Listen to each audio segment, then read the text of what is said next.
antes perder sustento. Hallo Linda.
Good morning, all. Respected Director, sir, our distinguished Chief Guest, Dr. Rishi Narayan Singh, sir, former colleagues, staff, students, ladies and gentlemen. A very warm welcome to all of you to the Cmmacs Day celebration. A special welcome for Dr. Yagnik, sir, and Professor Gao, sir. A big round of applause for those two. I request the dignitaries to kindly occupy the dais, please. Director, sir, Dr. Rishi Singh, sir, Dr. Imtiaz, sir.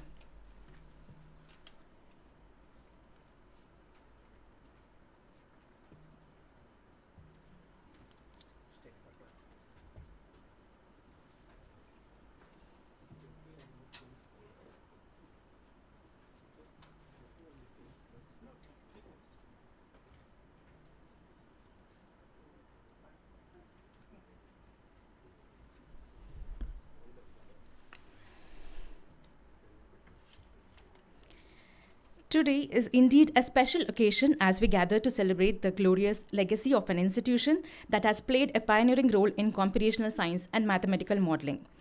Let's start today's program by singing Vande Mataram. I request everyone to kindly stand for Vande Mataram.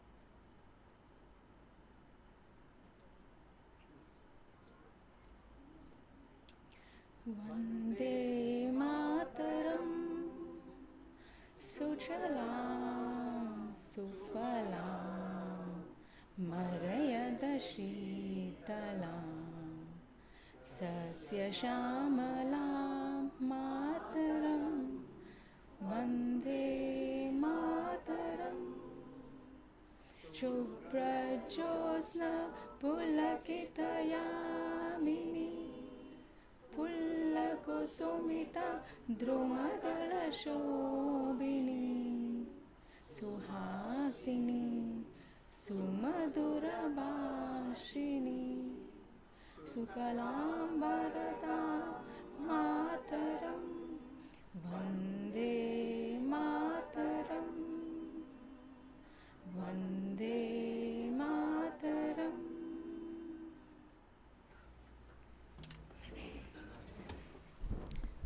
Thank you. Many of us know this institution by different names over the years. It was established as CSIR Center for Mathematical Modeling and Computer Simulation, Cmmacs, in 1988. In 2019, it was renamed CSIR Fourth Paradigm Institute to reflect its expanded focus on data-intensive science and advanced computational research. Today, we proudly continue that legacy as CSIR NITSA, CSIR National Institute of Data Science and AI, carry forward the same spirit of excellence while embracing the new frontiers in data science and artificial intelligence. Though our name has evolved with time, our scientific heritage remains unchanged. So that heritage is what we celebrate today. Now, I request our distinguished dignitaries to kindly light the lamp, please. I also request Yagnik sir and Gao sir also to join for the lighting lamp.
Thank you, sir.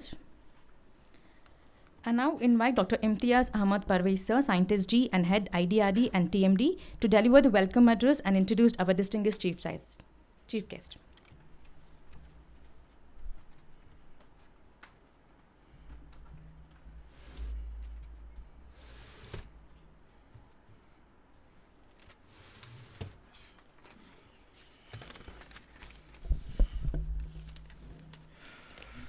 Dr. R.N. Singh, sir, our chief guest today, Dr. G.K. Patra, Director of CSIR NITSA, Mr. Gaur, Mr. Yajnik, and all our distinguished guests and colleagues, all the dignitaries who is joining us online. Very good morning and warm welcome to our annual celebration of Cmmacs Day.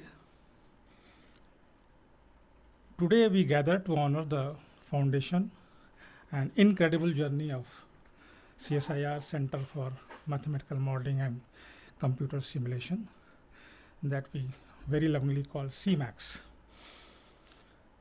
As Savita said, established back in 1988, this institution pioneered the use of advanced mathematical modeling and high performance computing to solve some of our nation's most complex challenges. Later, in 2013, we evolved into the CSIR 4th Paradigm Institute to focus on the growing fields of big data, deep learning, and data-driven discovery. Following very hard work and dedication, this institute proudly achieved full national laboratory status on June 19, 2024, and that historic day officially became our foundation day as a young, newly established national lab. However, our director believed that every year on July 15th, we must also continue to celebrate our roots with Cmmacs Day. A wonderful tradition we proudly started just last year. From our early days as a specialized center to our evolution into a national laboratory, our core mission has never changed. We bridge the gap between raw data and real-world scientific truth.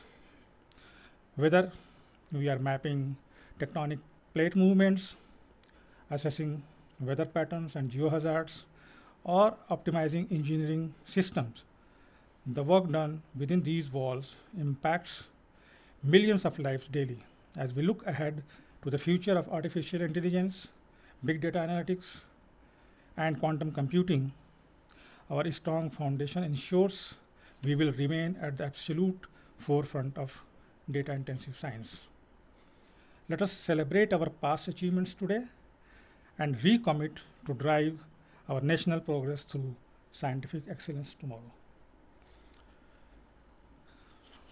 To grace this special occasion of Cmmacs Day, we are really fortunate and deeply privileged to have with us our former scientist in charge and head Cmmacs, Dr. Rishi Narayan Singh, as a chief guest.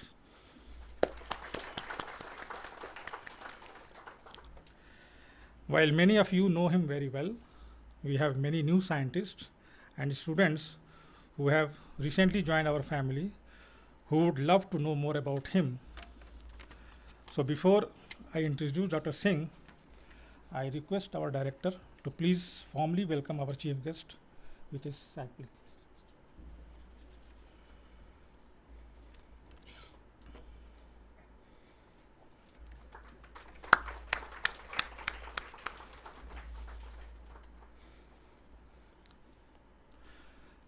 Thank you. Now it's my absolute honor to introduce our chief guest today.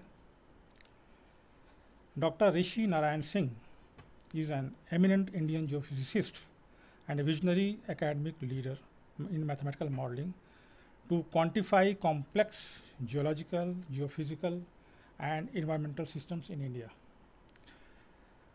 Dr. R.N. Singh's scientific journey began at Banaras Hindu University, where he earned his BSc and MSc degrees in physics and geophysics in 1962 and 1964 respectively, building an impressive foundation in fundamental physics and earth sciences.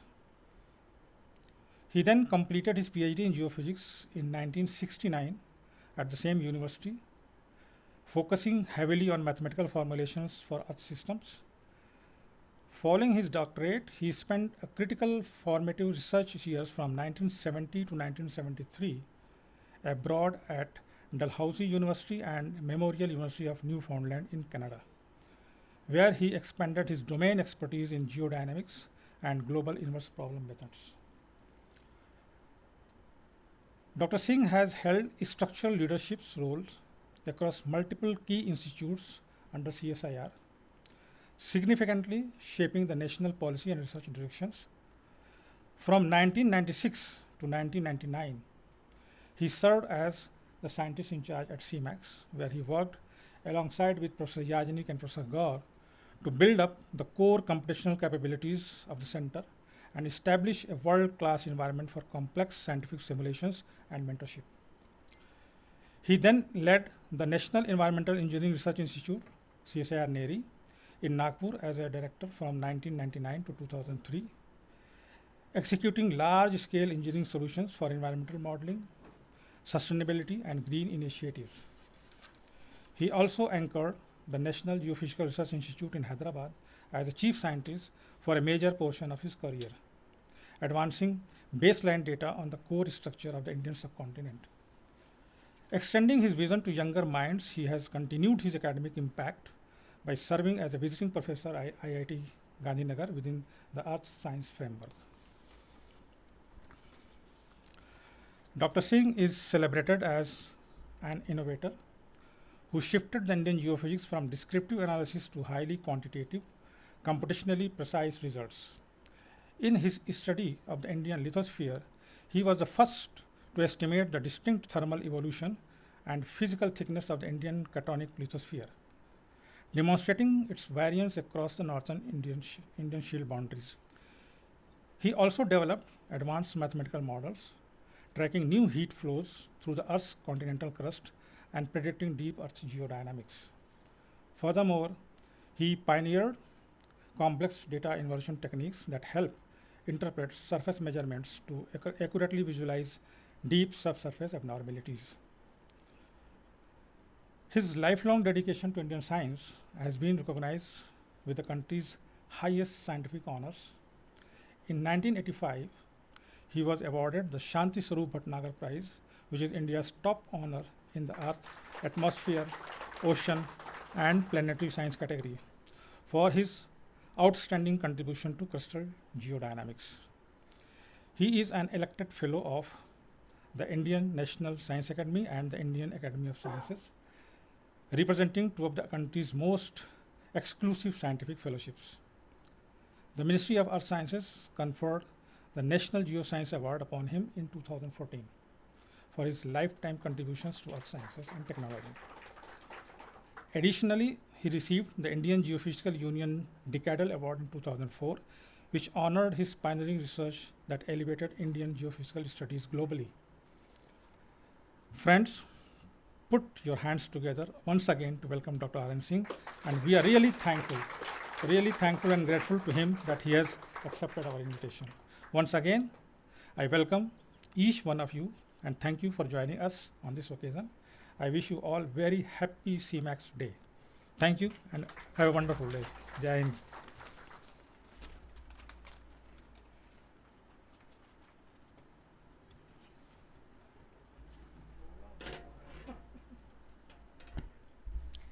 Thank you, sir, for providing the glimpse of Cmmacs and introducing our chief guest. Of course, it is an inspiring profile, sir, and profound experience also. So we would like to hear from the chief guest now, Dr. Rishi Narayan Singh, to deliver the Cmmacs lecture, please.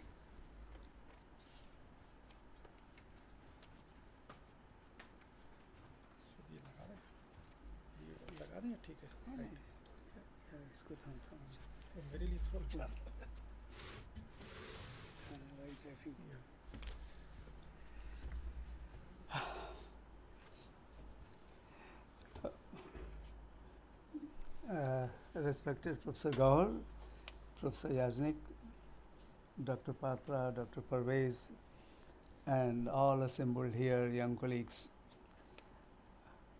I think this is second time I'm going to read a speech, reason being that I was not well during last few days, and my daughter helped me to prepare the speech using AI. So whatever I am saying to you, it is on the web. So if it's something very good as it is, imagine you are known like that. So this is second time I mentioned I am reading, so I don't know how I'll read. Now, good morning, everyone. I want to start with a small confession. For me, this is not really a lecture about an institution like Cmmacs. It is closer to going back and visiting a house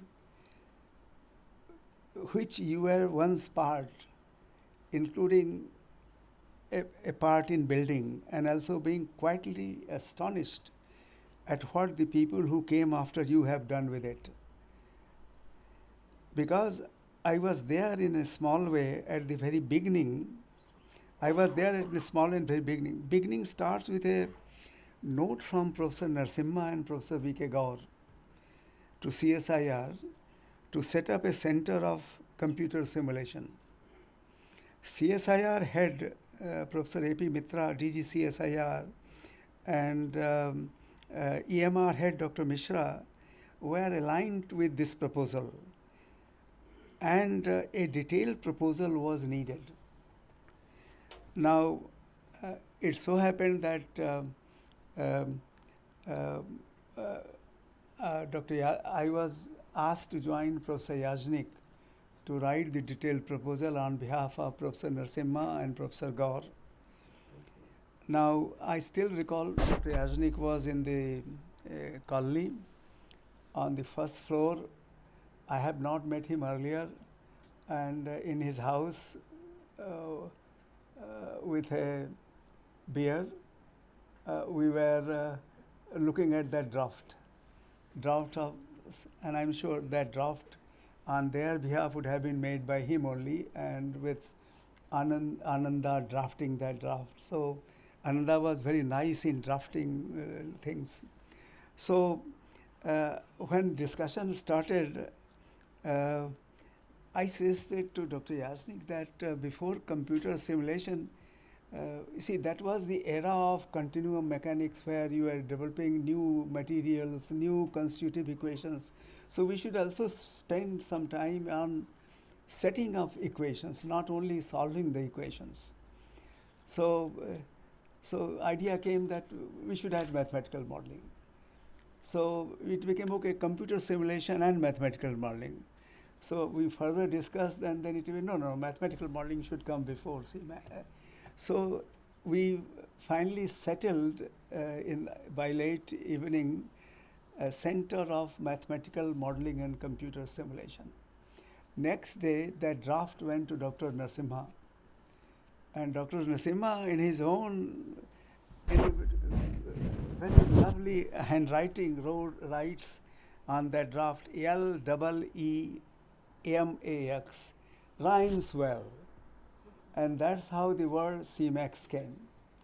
Now, always I had thought so far Cmmacs means rhymes well.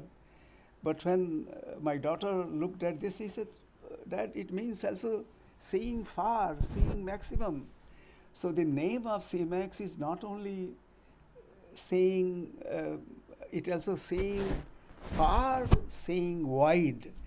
So this Cmmacs means that. So you are carrying that tradition.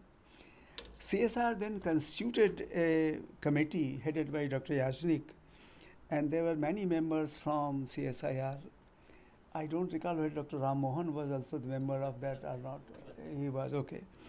And I too was part of that working group that helped to plan detailed plan of this center.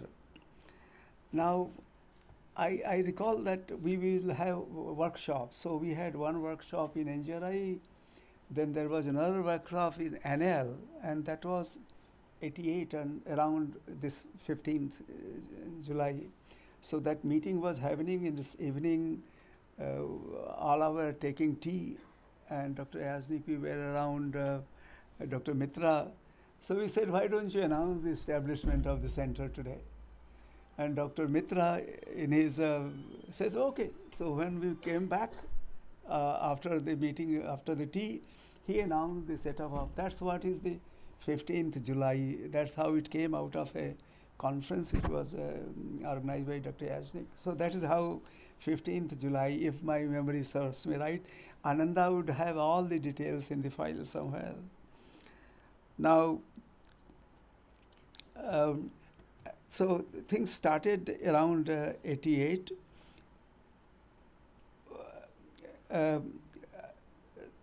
Now, as far as I was concerned, somewhere from 96 to 99, I had the privilege of serving as a scientist in charge, taking baton from the very first head, Dr. Yaznik, who had nurtured it through its founding years.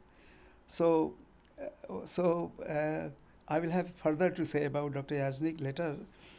I'm too not reading you history from a book. I am telling you about a place I have watched grow from better part of the 4 decades.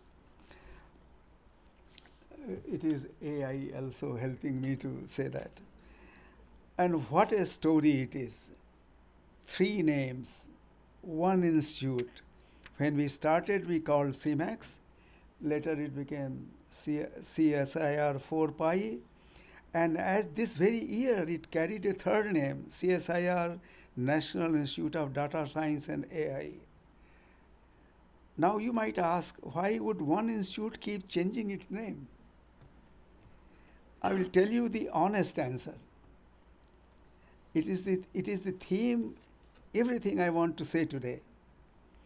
Each of these names marks a moment when this place looked at where computing was going and decided to get there first.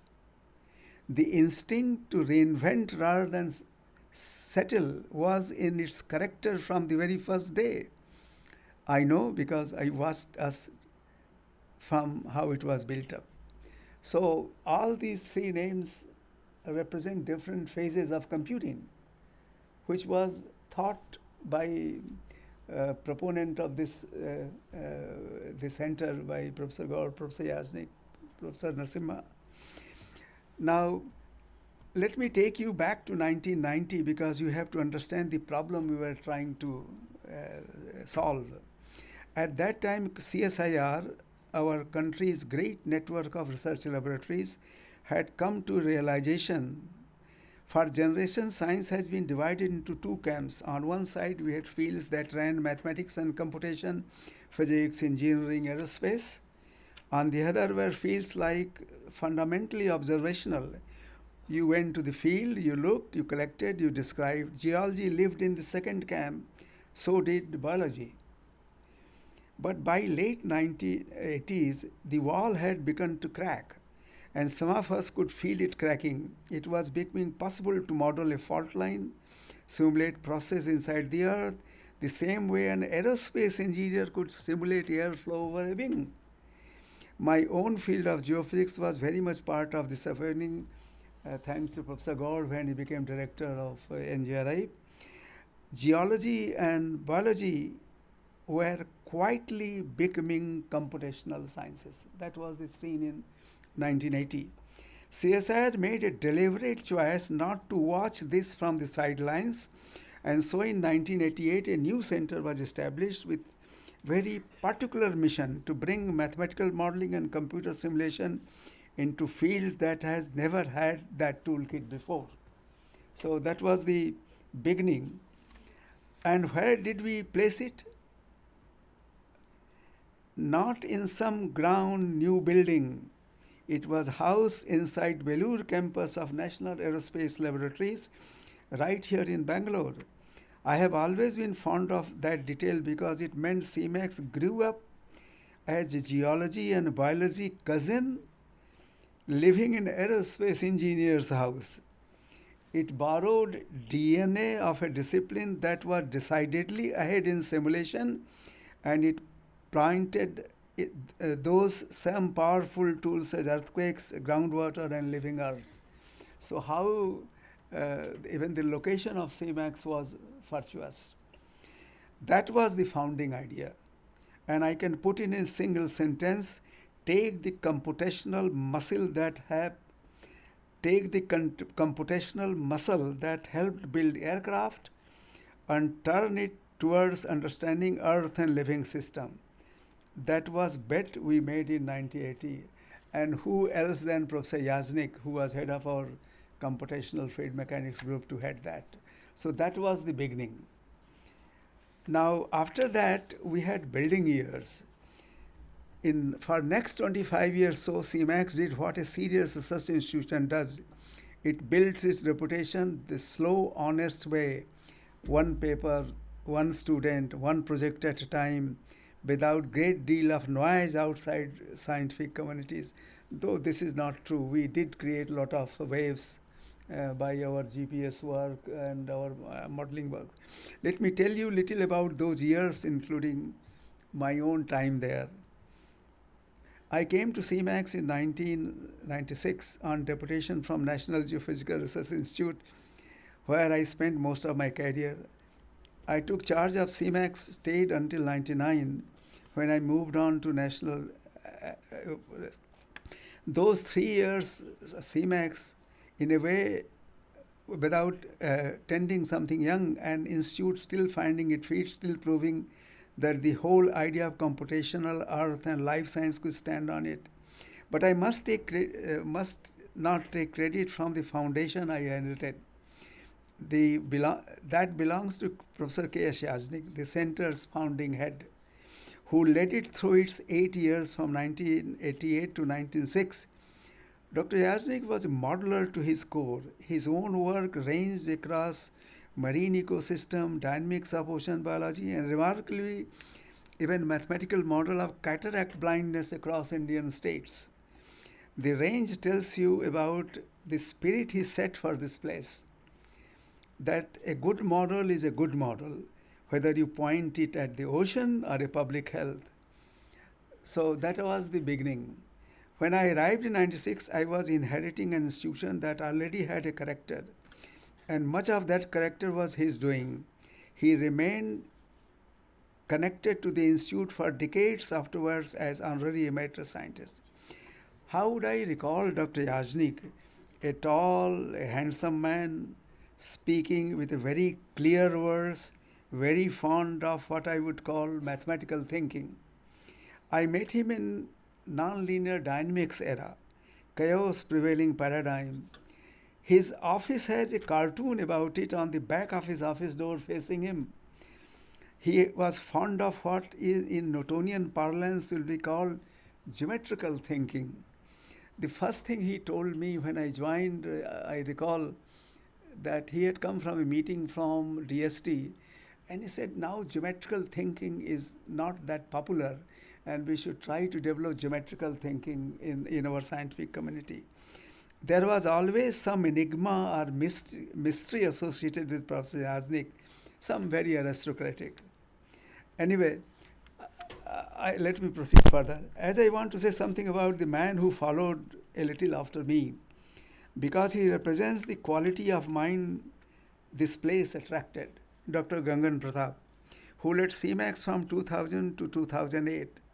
Gagan was no administrator parachuted from outside. He was working scientist, a structural mechanics man who had spent nearly 20 years at National Space Laboratory, who had already won Shanti Swarup Prize, our country's highest honor for a scientist under 45, for his work on finite element methods.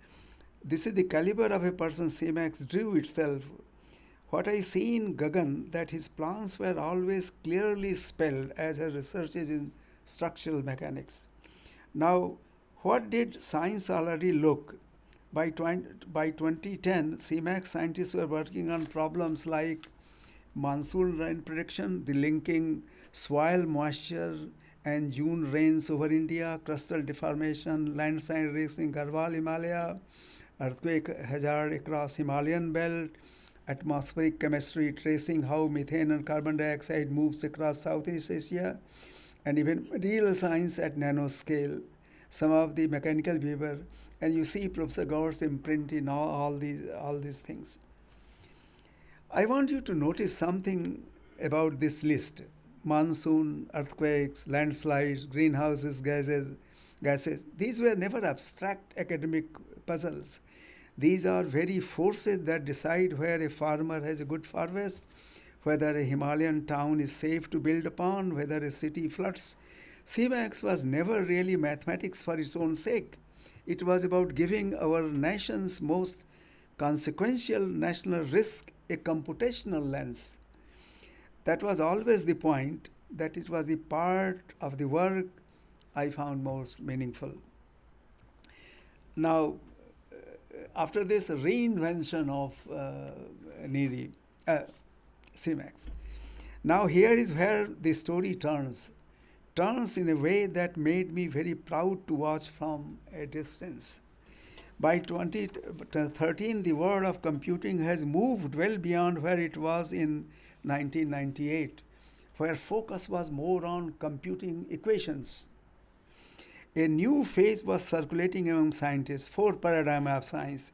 The idea associated with the computer science Jim Gray was that science has passed through three great eras: experimental science, theoretical science, computational science, the age of simulation. Now we were entering a fourth era, data-intensive science, an age where bottleneck is no longer your theory or even your simulation, but your ability to make sense of vast ocean of data.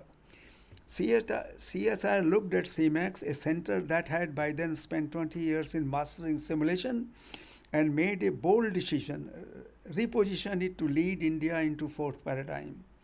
I think Dr. Brahmachari, our DG CSIR, was great proponent of it. He was member of our advisory committee, and many of his students who used to work with us earlier. And he was here earlier in Indian Institute of Science. And launched by several India's first dedicated big data science institute. The head of the institute who steered it was 2013 was Professor P. Sheshu. It fell on his tenure to carry Cmmacs across that threshold from the center we had built into institute it was about to become. Both Pratap and Shahu, the institute has been guided by Dr. Urappa during 2008. Each of them in turn kept the flame alive and passed it on a little wider. Now this was not merely a change of nameplate, it came with a real muscle, a new supercomputer with a peak speed of 360 teraflops, which at that time made it fourth fastest machine in the entire country. Think of that, a center that had begun life with modest modeling workstations was now running a central high-performance computing facility with laboratories across CSIR, which draw, and here I must mention the name of Thangavelu and Anil and Patra who led that. For those who like their numbers, 360 teraflop means 360 trillion circulations every second. Put it in human terms, if every person alive did one sum per second, all 8 billion of us together would still not match what that machine did in a second. So consider the arc, an institute founded to bring modeling to geology and biology had a quarter century on made itself bring big data and high computing to the whole Indian scene. Same campus, same velour address. I used to walk into every morning, an entirely new mission.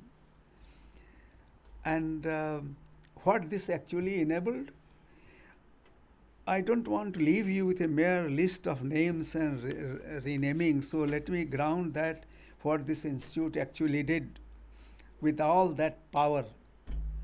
The work of CSIR4 came to span weather and climate, regional climate simulation, careful study of how summer monsoon behaves with the climate model, geodesy and earthquake science, network of continuously operating GPS reference across India, first time, tracking how very ground moves millimeter to by millimeter, which feeds directly into earthquake hazard assessment. As a geophysicist, this is a part that makes my heart beat a little faster. It is exactly the marriage of earth science and computation we dreamed of in 1988. Ocean atmosphere modeling, which was, I think, also heart of the center. And here I must name when Dr. Jayasnik hired Swati. I still recall Swati having a big document translating MOM ocean model, line by line, writing equation in front of those codes, and spent under Professor Yasnik's guidance 3-4 years to develop MOM ocean model. I still recall the first paper which they wrote. See, Swati was a very charming man, but he will never close things. He will not be satisfied, wants to do more and more and more. And here, as a head of center, I wanted to show that money which I have got from Ocean Department, a paper has come out to show the result. So I still recall one day I had a paper in Journal of Geophysical Research.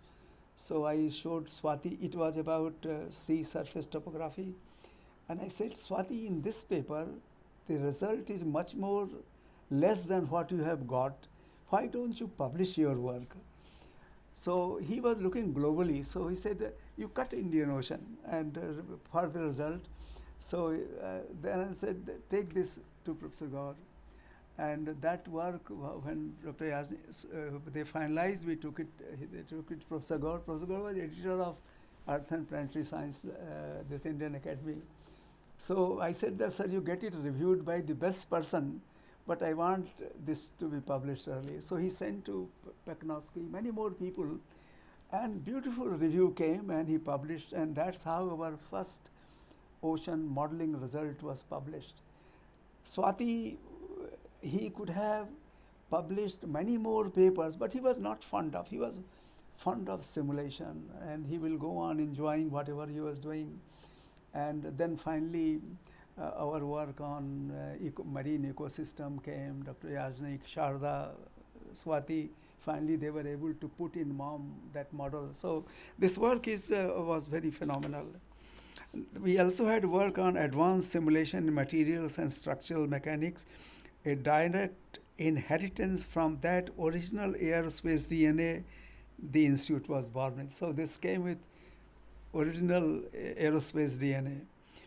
And I still had one more thing that masters greatly to me. CSIR-4, I became for ACSIR, the Academy of Scientific and Research, which means it not only produces science, it is training next generation of young researchers in these very methods.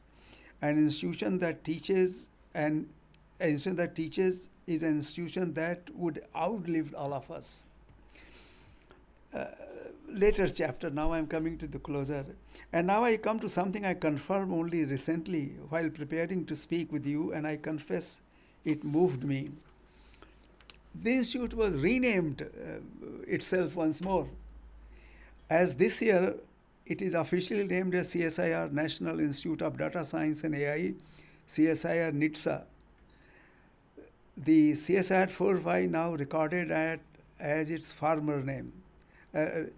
And it was a new director, Dr. G.K. Patra, who took charge on 10th June 2025.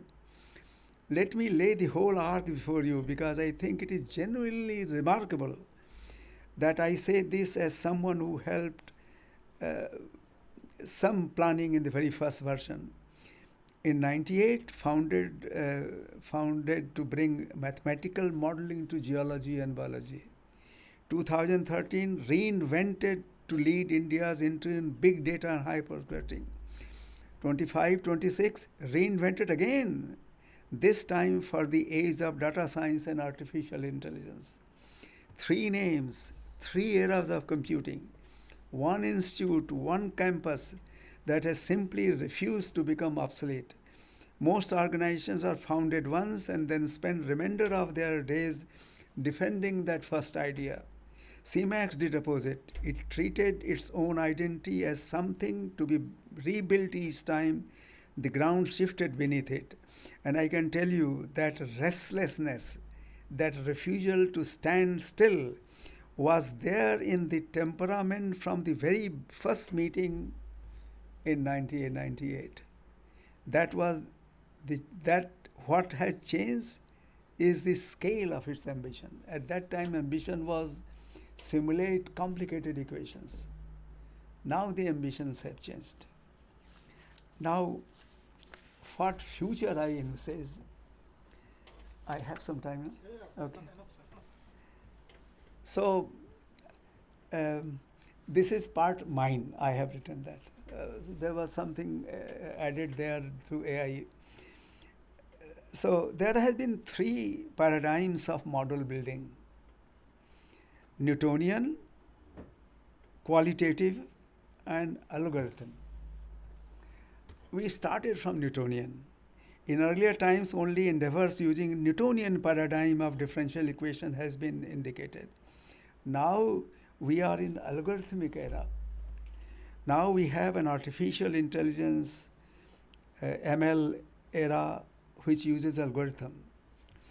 Now, is this all everything new, or it is some new name, or is a new marketing? AI ML is the current version of erstwhile pattern recognition of 60s. By the way, mathematics is nothing but pattern recognition. And differential equations, they represent some patterns which you observe. Bishop, in a very highly cited book, wrote pattern recognition and machine learning states pattern recognition has its origin in engineering, whereas machine learning grew out of computer science. However, these activities can be viewed as two facets of the same field. So, though we are AI ML era, new name, but it is more computing with all the old things. Only new muscle has come because of the computing. There are attempts to design knowledge creation by keeping AI as the base of everything else. ML is largely data-driven, focused on classification, clustering, regression, model reduction. The large language models like ChatGPT have taken over in constructing knowledge. A frequent question has arisen: is it the end of theory? So it is the end of equation-based thinking. However, as Einstein said, equations, see, data is like politics, goes on changing. But equations are for eternity, as to quote Einstein. So my focus is on what is the fate of computer-based, equation-based thinking in AI era. That is what I am going to spend few minutes on that. So what about future of equation solving in AI ML era? It is seen that solutions of mathematical equations are obtained in terms of mathematical functions ultimately. Neural networks are great tools to approximate any mathematical function.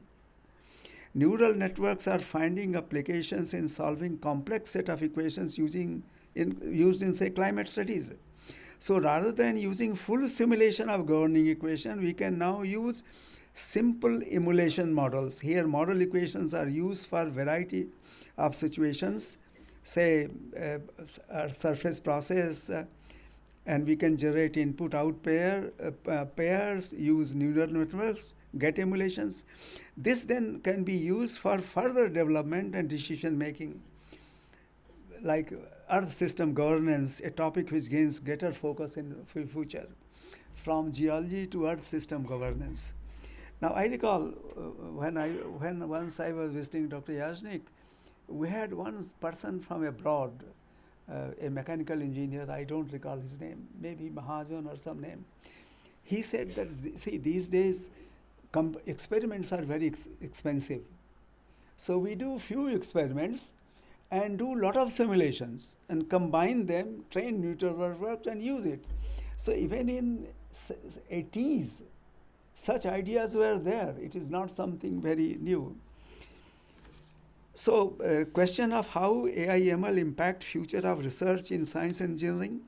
it is a matter of great challenge and equally great opportunity. Patterns in natural world are represented in terms of mathematical objects. History shows that this process is continuously progressing. History also shows that with time, mathematical objects like tensors, infinity, have developed without any application in mind, and as pure mental abstractions now find application in understanding reality.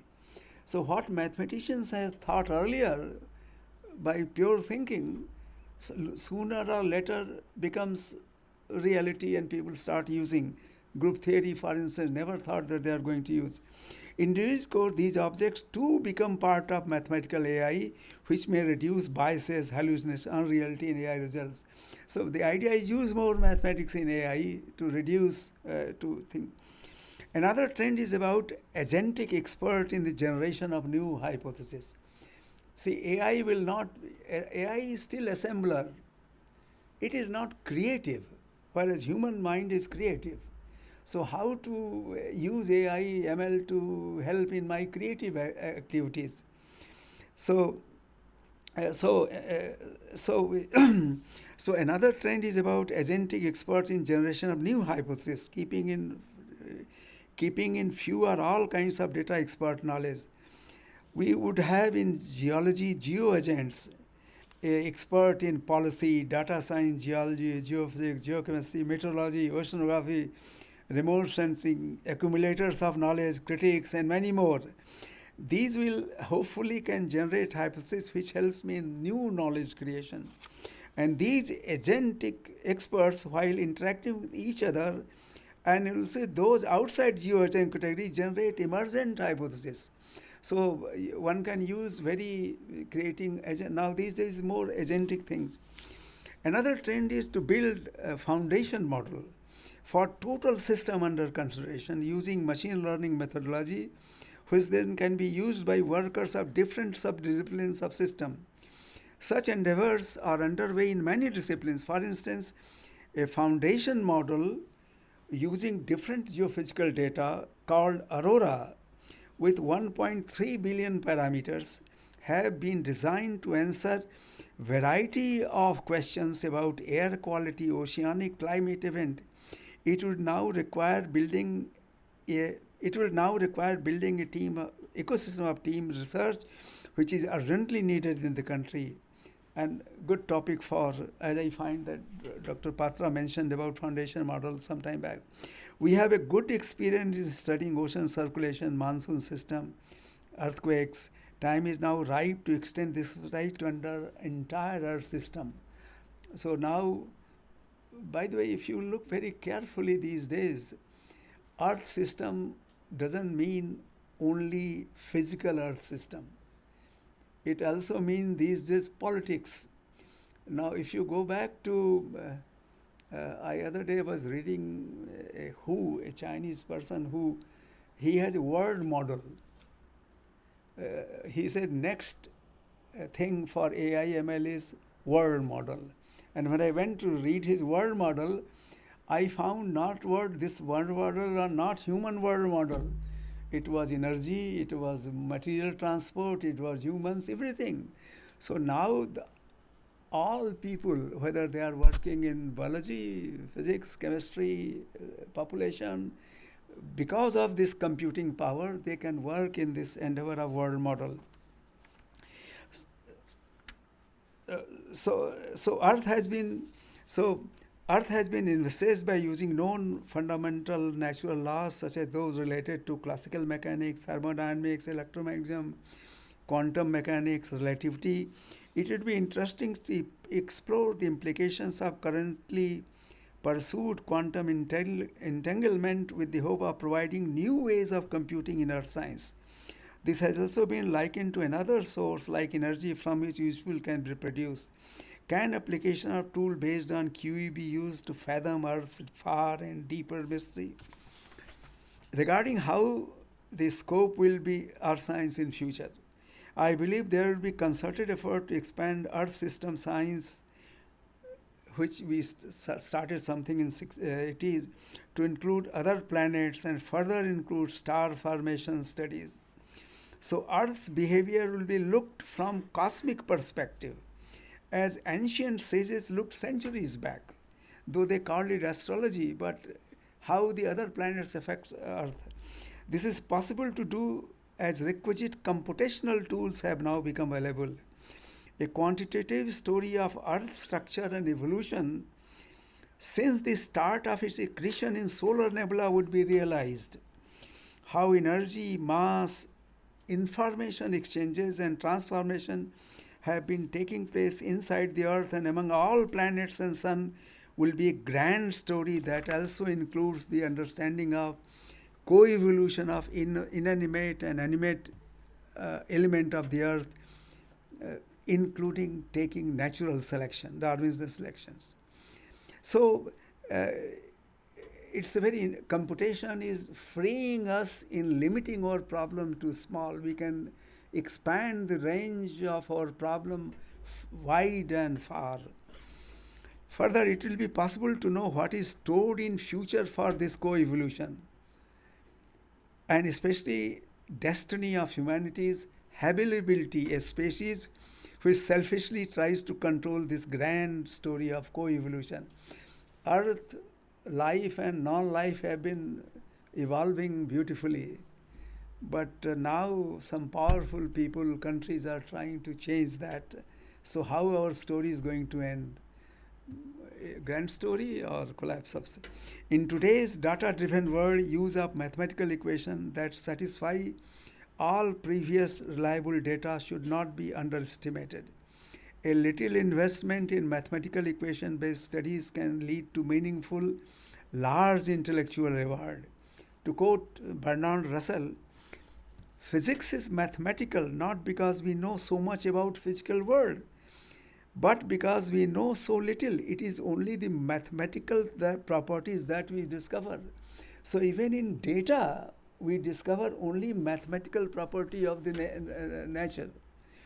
This interesting statement is eminently true for science and engineering. Okay, so I conclude. There was a time when natural laws could be developed directly to understand engineering and science. Say for Earth. Earth has been a laboratory for novel natural laws. See, geology has allowed scientists in generations to discover new laws. If you go to Newton, Newton was first theoretical geophysicist because he discovered gravitation, which concerned Earth. Similarly, origin of the Earth's magnetic field. And even in case of unified field theory, Einstein has said that only Earth or magnetic field can be only expressed by his theory of infinite, though others proved him wrong. But Earth has been laboratory for discovering new laws. So those people, as I have said, mentioned that now geology is no longer just geology. Its scope is very wide. It includes biology. Biology includes geology. It includes engineering, technology. So we have, computing has freed us from narrowing our topic. Okay, so I am coming to close. So let me end where I began, with the image of returning to a house which you were also partly responsible to build. When the center was planned in 88, we were making a modest bet that mathematics and computer could open up sciences that has always been merely observational. We would have imagined supercomputers of 360 teraflops. We certainly could not have imagined artificial intelligence as it stands today.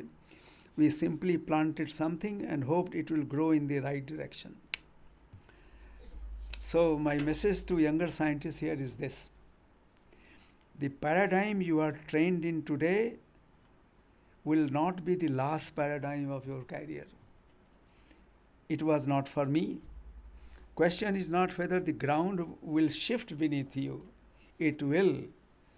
Question is whether when it does, you have the courage this little institute has grown again and again to build yourself anew. Do not fall in love with your tools, for fall in love with the problems, not the tools, but the problems. So next time when you hear a monsoon forecast or a warning about earthquake risk in Himalayas, I would like you to remember that somewhere behind it may well be the quiet work of scientists on a single campus in Bangalore, a place that has served this country without much fanfare for years and for 4 decades. So I stand before you not with nostalgia, but with a pride in an institution that has proven 3 times over that Indian science need not merely follow the world's paradigms. Sometimes, as in 2000, it can arrive early. To those carrying it forward now into the age of AI, you have inherited something restless, something alive. Keep it that way. Well, it has been the honor of my life to have laid even a small brick in this foundation, and thank you very much.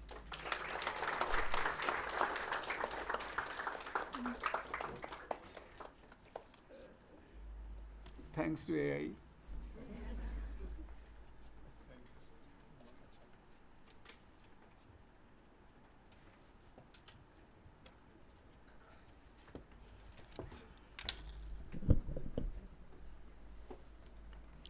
Thank you so much, sir. Your lecture has taken us through the scientific journey of Cmmacs. And I would like to mention that hats off your memory, sir, because by name you are like pointing out every scientist's name. So hats off to your memory, sir. And 4 decades is not a simple thing. So big round of applause for his expertise and experience. So we respect your knowledge and your vast experience, sir. Thank you so much. Moving on, I request Dr. Yajnik, sir, who has played a pivotal role in establishing the Cmmacs, to say a few words on this occasion, please.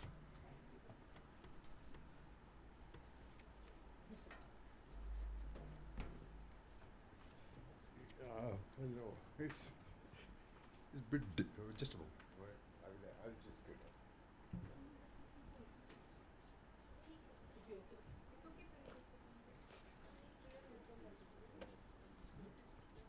That's okay. I just want to face all of you. Well, I'm so glad to see all new faces, lot of new energy, new ideas, and so on and so forth. I just wanted to say that the building in which we started was designed for medicinal plants. It was a laboratory for making experiments on medicinal plants. And in this laboratory building, we started. Actually, it was not so easy to move into the building because before we got into the building, there was another claim, and that was ADA. You know, the agency that was established for designing and building LCA, which is now called, what is it called? So, you see, we had to displace them, so they had to build another building for them and so on and so forth.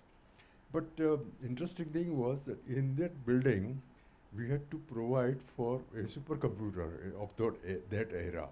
And that was a period of time when there were sanctions on the country. We could not buy any computer that you wanted. So basically the choices were very restricted. But even then, in order to run a supercomputer at that time, we had to maintain the temperature and humidity within very small limits. In those era, that period of time, things were very sensitive, things were very fragile, and so on and so forth. And that meant that the power supply has to be there, and about Bangalore power supply, I think you all know. So the center was designed to run 24 hours a day, 7 days a week, 365 days a year. And that is how it was done from the beginning. So it had to build in a lot of things so that it works. And actually, the first supercomputer that was convex was put in one room, which was sort of modified for this purpose. And just to give you an idea how things were, one fine morning, Thangvelu came and found out that there was a snake in one of the places inside the room where things were very highly controlled and so on and so forth. So you see, it has been quite a journey, and of course now it is very different. Thank you very much. I hope you carry the legacy forward.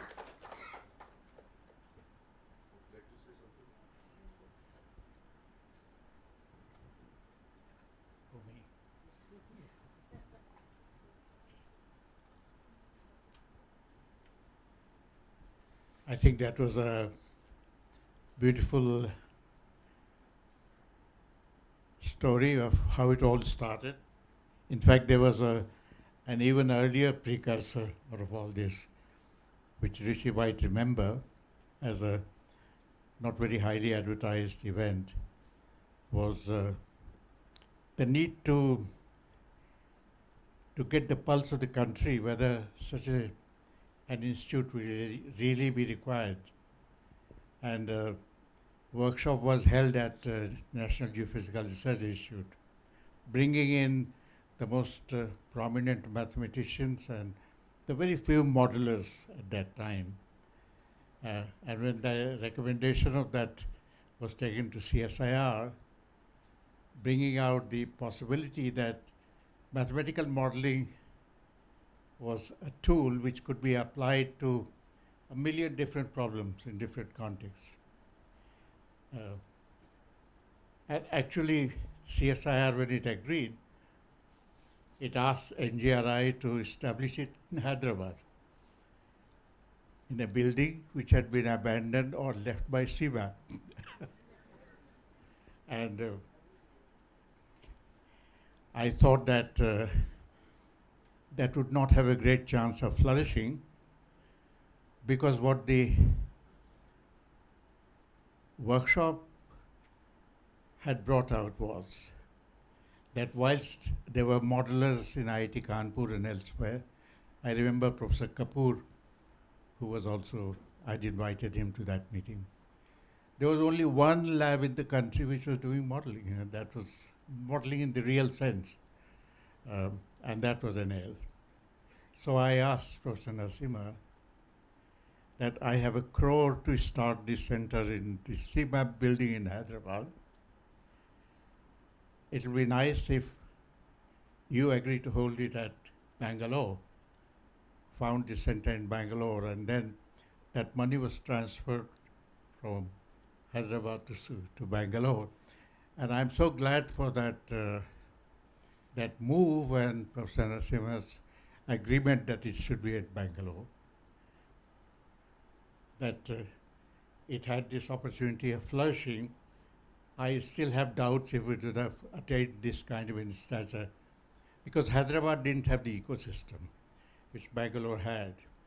At that time, I also felt that, I realized, I'd come from a university, that although the National Geophysical Research Institute had all the problems rooted in fluid and solid mechanics, media, we were the scientific ability in understanding mechanics as a hardcore subject was missing. And I had requested Professor Narasimha to nominate in my research council somebody who could teach us mechanics and strengthen the mechanics, the foundation for mechanics in NGRI. So Professor Narasimha did that, and who was the nominee? Dr. Yasna. So it goes back much before the foundation of Cmmacs that this happened. And then after it was instituted, I had moved on to Delhi to a much less intellectually challenging job, but otherwise socially very responsible. And that was the era when we were talking of systems being basically nonlinear, and nonlinear dynamical systems displaying many characteristics which came as complete surprise. I had also read at that time a paper which had come out somewhere in 1980s or somewhere by Kane and Zebiek. What they had done was that they had used a model of an ocean which followed the linear equation and of atmosphere, and they showed that the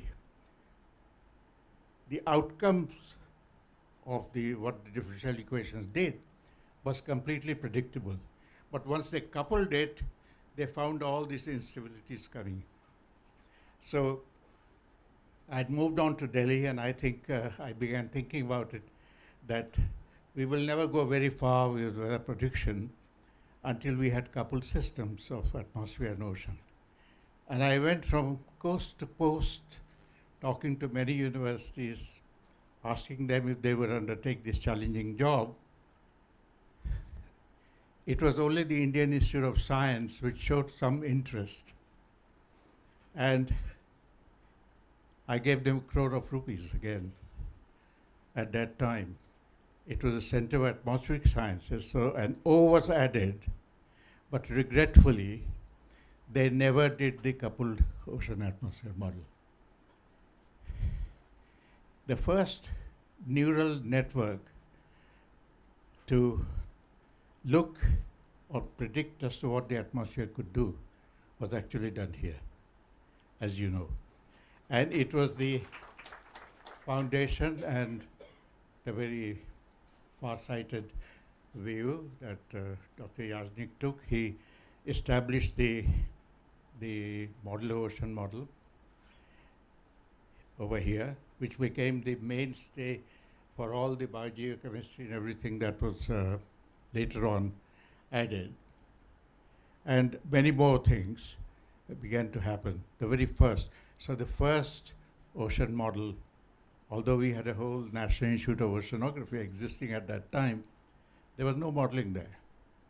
In fact, when I went to Delhi, the Prime Minister told me, I can shift this institute to your department tomorrow. What do you think of it? And I said, philosophically, I would like to challenge that, because the CSIR labs are not supposed to do the business of today. It is the government labs, like the Ministry of Earth Science labs or DST labs, maybe not DST, but other. Their job is to translate all the knowledge that we have today of science and technology, to convert it into useful goods and practices to improve the life and well-being of humanity. But the CSIR labs are conceived to do the science of tomorrow. Whether they are doing it or not is a different matter, but leave it still to them to do it. The director of a lab, if you put that NIO over here, will keep on saying Sarah to the Joint Secretary. It will never flourish. And the Prime Minister said, oh, I never realized that, but I do understand your logic, and that's fine. So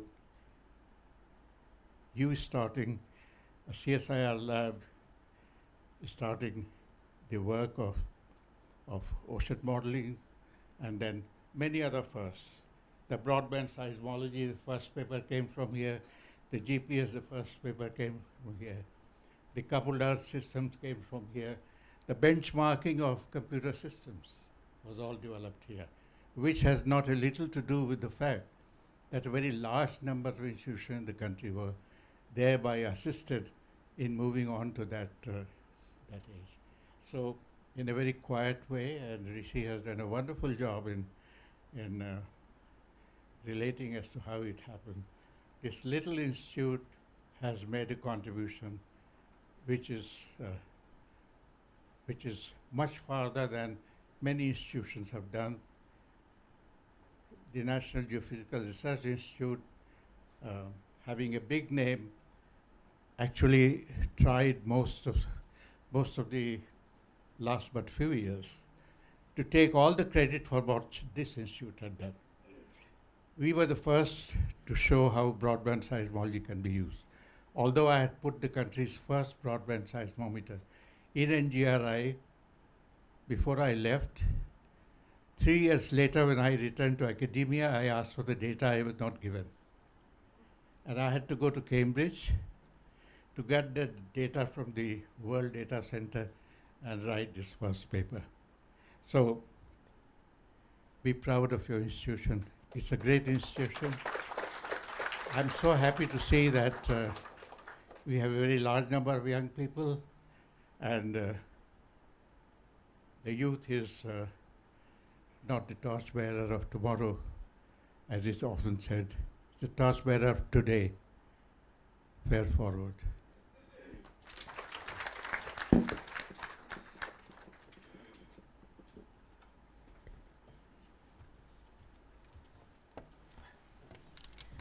Thank you so much, sir. Yes, sir, we are also proud of being the part of this institute, and we are very grateful to having both of you here, sir. Actually, when I hear your voice, sir, both are so dignified and professional, I felt like hearing you in a BBC News. Thank you so much, sir. May I now request our director, sir, to kindly deliver the presidential address.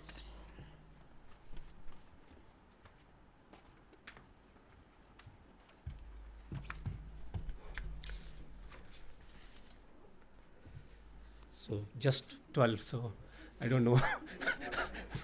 Good morning, good afternoon. And it's a very nostalgic moment for me to have Dr. R.N. Singh here. I think I'm the only fortunate person, scientist, I want to emphasize, who was recruited by him and also joined in this period. So Anil was recruited by Dr. Yajnik and joined in R.N. Singh's period. But I think Prabhu and Sinappa also joined during that period.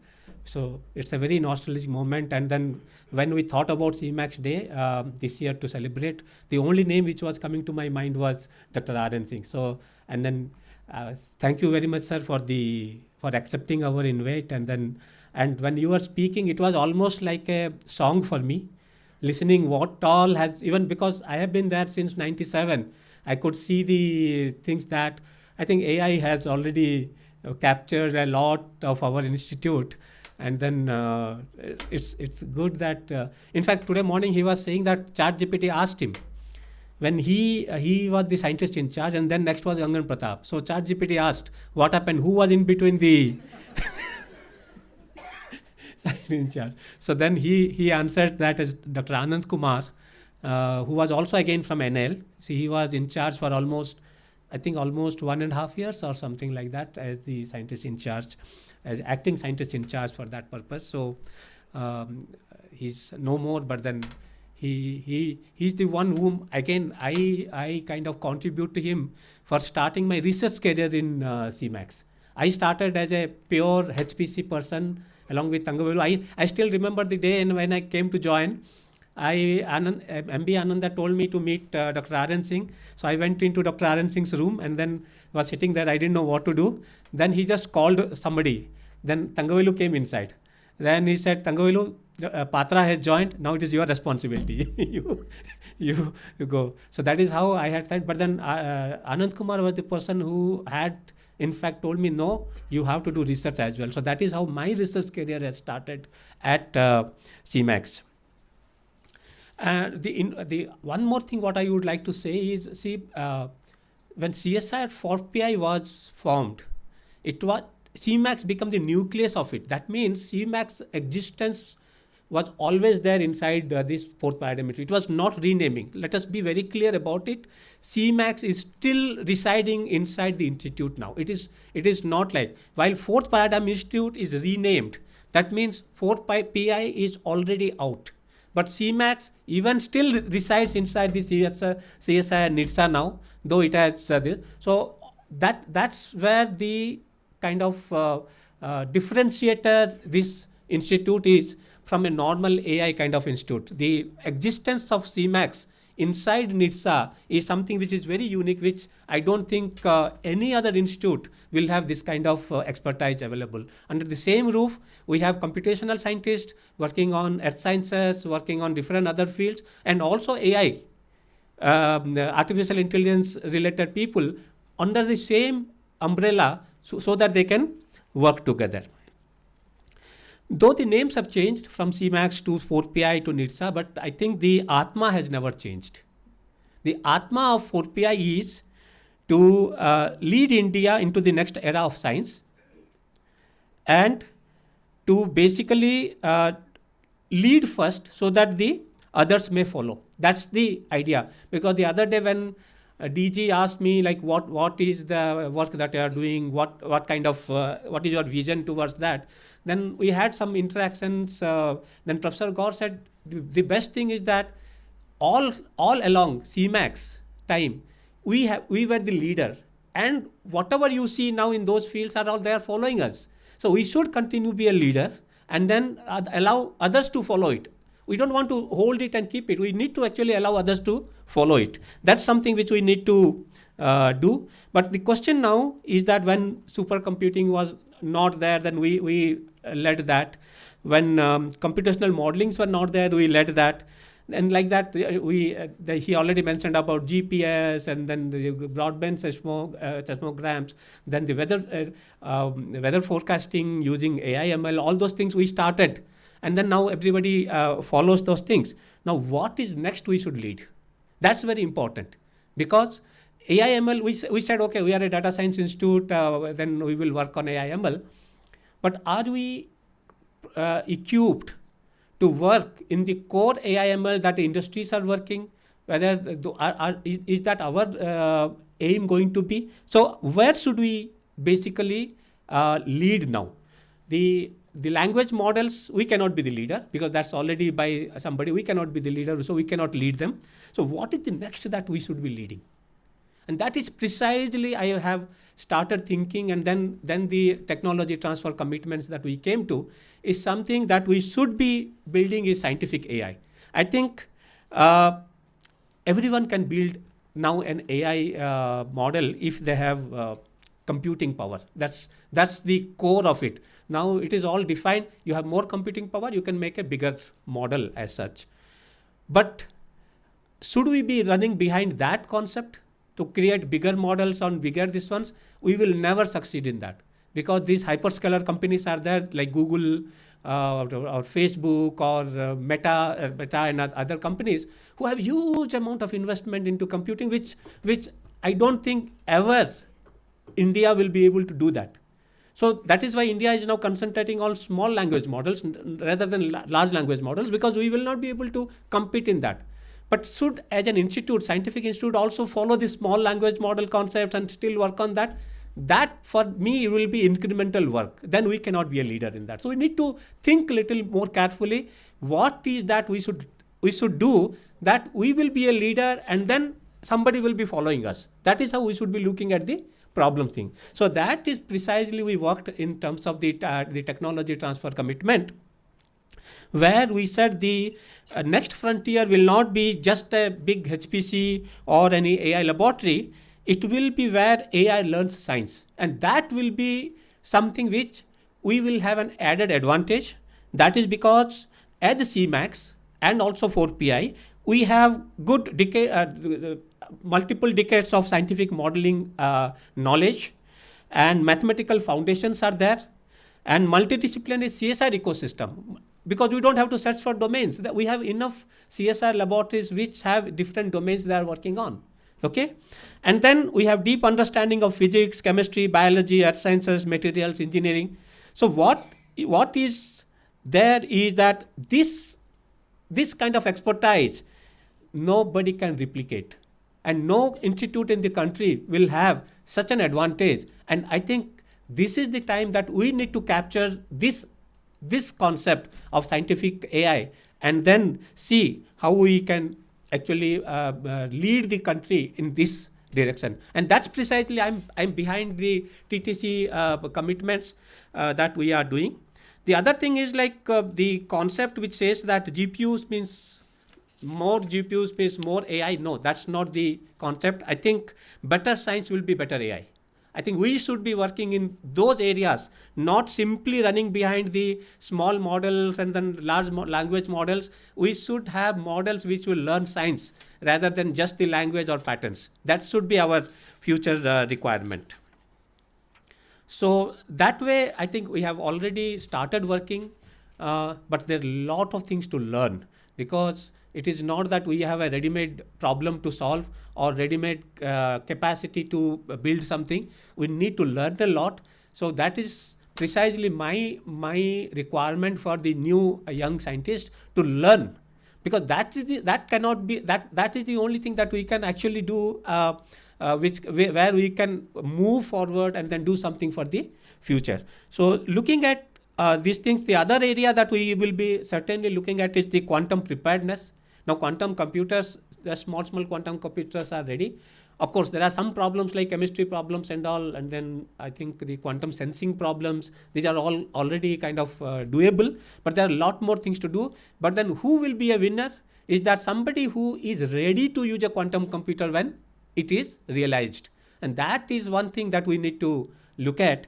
So that's in that direction also we are working along with CSIR, NPL, so that we can be prepared when the quantums are available. So these are the two areas that I am trying to look at as a future requirement of CSIR NIDSA.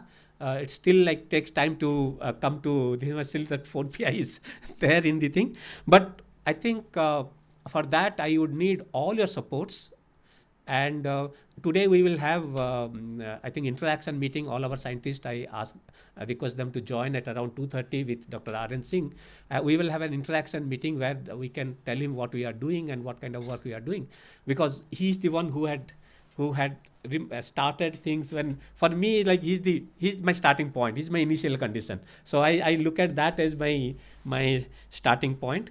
So let us take that our responsibility is to create the next paradigm before the world asks for it. Because we don't want to follow. Our mission is not to adopt the future, but to define it. So in this message, I would like to conclude my talk. Thank you.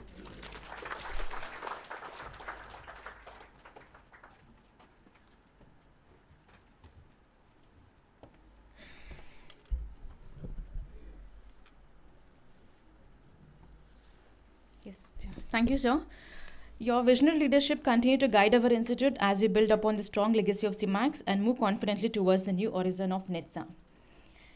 As we approach the conclusion of today's program, I request Dr. K.C. Gowda, sir, to propose a vote of thanks.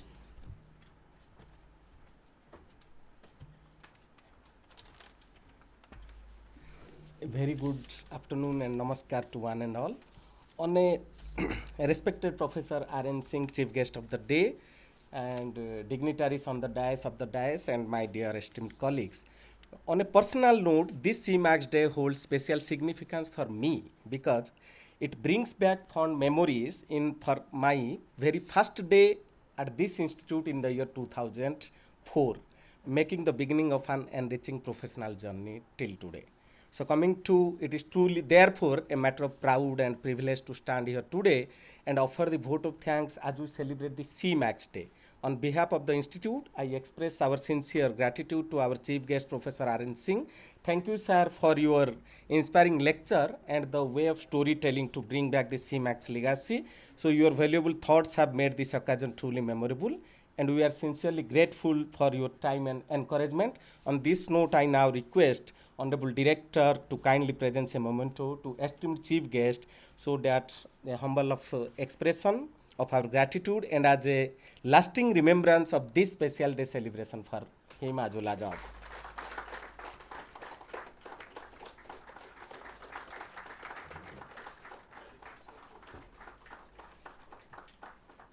We are truly grateful to all the distinguished guests, particularly Dr. Yajnik sir and Professor Gaur sir, for honoring us with your presence. So in this note, I will thank you to Professor Gaur particularly. Because of him, we are today at Bangalore instead of Hyderabad. So thank you so much, sir, for that story. I convey our sincere appreciation to our director for delivering the presidential address and for making Cmmacs Day a memorable and meaningful celebration. Thank you, sir. I extend my sincere thanks to the organizing committee because their dedication resulted a good function today, and the technical management division, administration, finance, stores and purchase department for their invaluable support and cooperation in ensuring the smooth and successful conduct of today's event. My sincere thanks are due to all invitees, our colleagues, staffs, research scholars, project associate and student friends for their enthusiastic participation and for making this celebration a grand success. Thank you one and all. Have a nice day.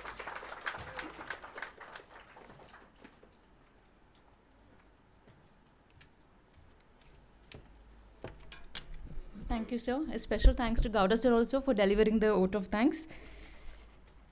Now, I would like to thank everyone with the quote that we inherit the achievements of the past, innovate in the present, and inspire the future. So I request everyone to kindly rise for national anthem.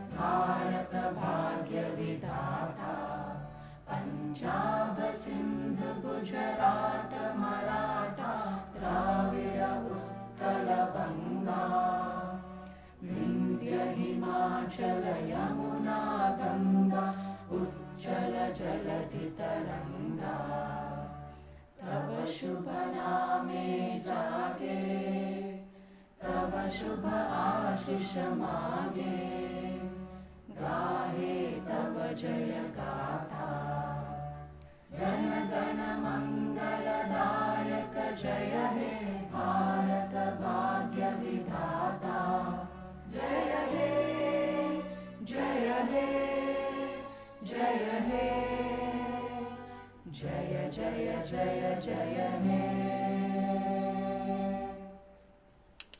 Once again, happy Cmmacs Day for everyone.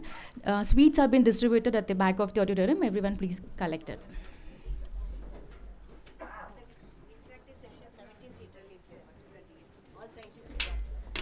As director said, the interactive sections would be at the 17-seater conference hall at 2:30. I request all the scientists to kindly assemble there.